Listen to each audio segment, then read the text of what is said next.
చూడండి, నిన్న అట్టుపిండి రుబ్బాం కదా, ఇవాళ అట్టేద్దాం అనమాట. చూడండి,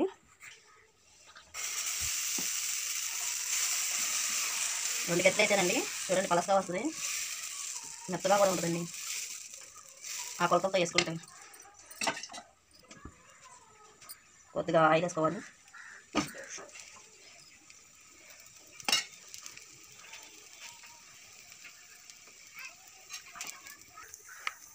లైట్గా కారం వేయాలండి, మసాలా కారం టేస్ట్ కోసం. తర్వాత ఉల్లిపాయ ముక్కలు ఉండట్టు అనమాట. ఇది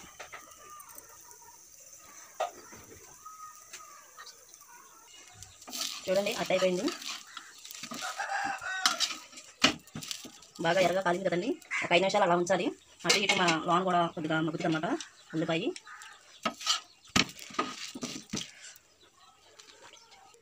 చూడండి, టేస్టీ అట్ట అనమాట. ఉల్లట్టు చాలా బాగుంది కదండి, మెత్తగా ఉంది. ఇలా అనగానే ఇదైపోతుంది అనమాట, కాలిపోతుంది.